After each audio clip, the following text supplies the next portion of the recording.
Magandang araw na muli mga boss. Ang problema ni customer, dahan-dahan lumulubog itong brake pedal niya. Pati itong handbrake mga boss, kung makikita nyo, hinila ko yan. Ang taas oh. Pero napagawa niya na yan. Gumasos nga daw siya ng 5,000 ata or 6,000 yung pagkakarinig nyo. Mamaya maririnig nyo kung magkano ginasos. Start ko muna itong makina. Tapos pakita ko sa inyo itong brake pedal niya. Tingnan nyo, tatapakan ko ha. Malalim yan oh. Malalim yan oh. Dahan-dahan pa yung lulubog bukod sa malalim. Lumalim na siya tapos maramdaman mo lulubog pa siya dahan-dahan. Ganun naging problema ni customer na matagal niya na daw yung problema. Hindi ko naman talaga maasikaso basta-basta yung mga tawag niya mga boss kasi unang-una talaga mag-isa ko lang naman talaga gumagawa. Kaya matagal din bago ko napagbigyan para may scheduling ko itong sasakyan ni customer. Kaya unang-una pasensya na kayo kung hindi ko agad kayo na sasagot o kaya hindi kagad ako nakaka-respond sa gusto nyong araw na magpagawa kayo sa akin. Humingi na po ako ng pasensya nun sa inyo. Ang ginawa daw kasi dito is nag-bleeding, nagpalit ng fluid, tapos naglinis ng brake, tapos nag-adjust ng brake. Kaya lang, nung ma-check up ko mga boss, tignan nyo, ramdam ko na kagad, maluwag yung pagkaka-adjust, hindi pa rin maayos eh. Alam nyo mga boss, hindi naman paninira yung pagsasabi ng totoo. Unang-una, kitang-kita nyo naman eh, di ba? Totoo naman yung sinabi ng customer at nag-check up ko, nakita nyo rin, di ba? Lumulubog pa rin yung brake pedal niya. Tapos mataas yung handbrake.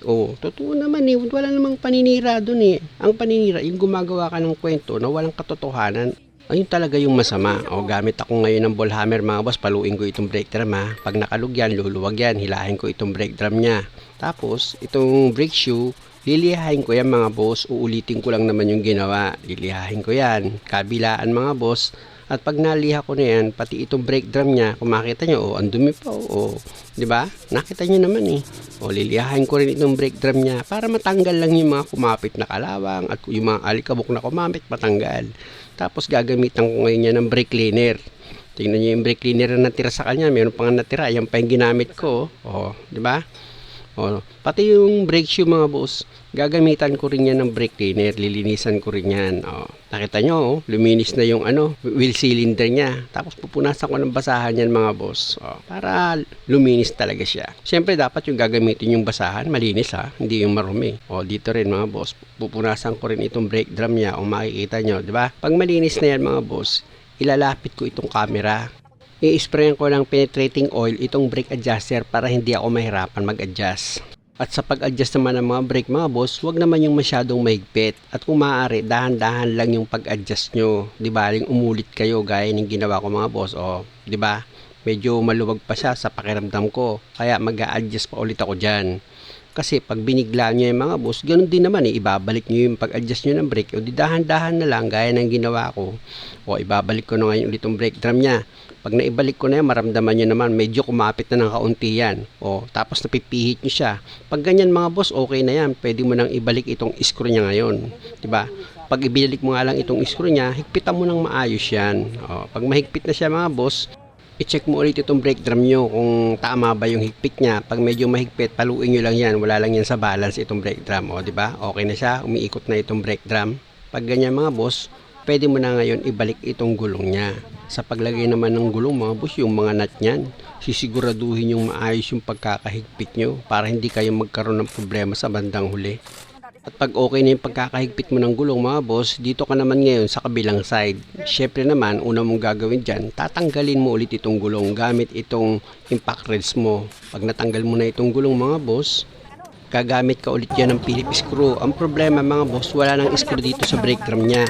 Hindi na naibalik nung dating gumawa. Pero okay lang, wala namang big deal doon. Tinanggal ko na itong brake drum niya at kung makikita nyo, di ba? Grabe din yung kalawang na kumapit dito sa brake drum niya, pati yung alikabok niya, ganun din. Pero malilinis yun naman yan sa pamamagitan ng liha at brake cleaner. Siya nga pala mga boss, kung wala kayong budget, pwede hangin or tubig na may sabon ang gamitin yung panglinis dito sa brake drum at brake shoe. At nakita nyo naman, after ko ma-sprayan yung brake drum, pinupunasan ko yan ng malinis na basahan para matanggal yung marka-marka niya. At dito naman sa brake shoe mga boss, sa procedure, niliha ko yan kung makikita nyo. After ko yan maliha mga boss, gagamit ulit ako dyan ng brake cleaner para matanggal mo yung mga malalagkit na kumapit dyan kung meron man, at saka yung kalawang, pati yung mga dumi, alikabok na kumapit, matatanggal ng brake cleaner yon.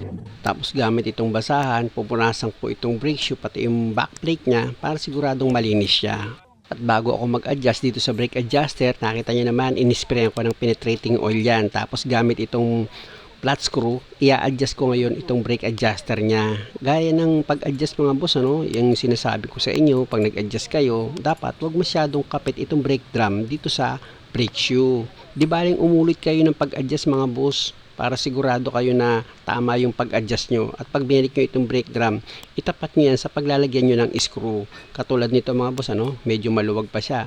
Kaya mag-a-adjust ulit ako dyan. O, diba? Hindi baling medyo umulit kayo or medyo mapagod kayo ng kaunti. Basta hindi kayo magkamali sa pag-adjust, mas maganda yon. O, pangalawang adjust ko na yan mga boss, ano, sinalpak ko ulit itong brake drum nya. Basta nahirapan kayong pihitin itong brake drum, paluin nyo lang ng ball hammer para lumapat ng maayos itong brake drum. Hindi kasi pwedeng dito masikip, sa kabilang side is maluwag. Dapat both side, hanggat maaari, parehas ang adjust nyo. At dahil okay na yan mga boss, babalik ko na ngayon yung gulong niya. Paalala lang mga boss, pag ibinag nyo itong gulong, siguraduhin nyo yung mga nut niyan is nahigpitan nyo siya ng maayos. Kasi nagkaroon to ng problema dito sa harapan ng gulong niya, maluwag yung gulong, kaya ang nangyari, para daw bibitaw itong gulong niya. Meron akong video nito mga boss, ayun yung naunang ipinost ko. O i-check ko na ngayon itong handbrake niya. Maganda kasi yung part by part ng ginawa ko is makikita nyo kung nagkaroon ng improvement. Gaya nitong handbrake, hinila ko, di ba? Okay na siya oh. Pag hinila mo, maiksi na, hindi na siya masyadong mataas. Dito naman ako ngayon sa sa brake pedal. Start ko muna itong makina mga boss. Kailangan kasi umaandar yan. Tapos itong brake pedal, kung makikita nyo, tatapakan ko yan ha. Hindi na siya malalim at hindi na siya lumulubog dahan-dahan. Bukod doon, malakas na itong preno niya. Before kasi sabi ni customer, kahit kagagawa lang yan, lumulubog pa rin daw itong brake pedal niya. At bago ko nga simulan, di ba, ipinakita ko naman sa inyo, dahan-dahan naman talaga lumulubog itong brake pedal niya at pati yung handbrake mataas siya pag hinila. Pero para sa akin, mas maganda kung si customer na yung hahatol. Pangit kasi yung pag ako bias eh. Maganda si customer na lang, magro-road test na lang kami. Kaya pakinggan nyo mga boss kung ano magiging comment niya. Yung pakiramdam mo kung okay na yung tapak mo ng preno, isang tapak na lang. Alam, galing, oo. Ano? Yung ano na siya, may premium na. May premium? Oo, lang. Isingit ko lang mga boss, ano? Isa na naman si customer sa nagtataka kung bakit hindi ako nagpapabili ng pyesa. Napapansin nyo naman, di ba, sa mga troubleshoot ko, halos wala akong pinabibiling pyesa. Ganun talaga gawa ko. Gusto pero ay. Hindi na malalim. Hindi. O yan may malalim. Oh, balik na tayo. Wala tayo, ano dyan, U-turn. Ano, balik na tayo. Kaya mo yan? Atras method. Atras na lang. Oh, yan. Pakinggan ko kasi yung mga pangilalim. Kasi ganoon ako, pag dumating dito, inaano ko na rin yung mga pangilalim para alam ko na. Pero ang pangira intermittent, minsan na. Kanina natunog eh. Parang nawala. Parang nawala. Parang natakot ata. Parang sakit. Masakit ang ulo. Sakit na ganito. Nawala naman yung umiingay sa kanya ngayon. Oh, okay, walang problema. Tama yun, naramdaman na rinig ko. Okay, walang problema sa pangilalim. Wala ba? O, yung preno. Nawala. Uy! Ha? Okay na ba yung ano? Okay na sa'yo yung preno niya? Oo. Ha? Oo, yun. Okay na, okay na? Salamat sa Diyos. Alam ko parang yun lang ginagawa. ang tagal niyang inano yan. Kaya nga kuya, ayoko po papagawa sa iba kasi sabihin naman. Bili ng Pinagawa ganito, mo, bili ng hindi lang ganito. nagawa. Sayang kasi ang pera kuya eh. Ah, gano'n? Hindi, pinagawa mo. Nagbayad din tayo doon. Nagbayad Flashing kami na. na nakaraan. Pinalas 5,000 din ata, Magkano? 6,000. 6,000. Laki-laki naman! Mabait din si customer kasi kahit hindi naman nagawa ng maayos itong sasakyan niya is nagbayad pa rin siya. Muli maraming salamat sa panonood. Sana huwag niyong kalimutang mag-subscribe sa channel ko. Salamat!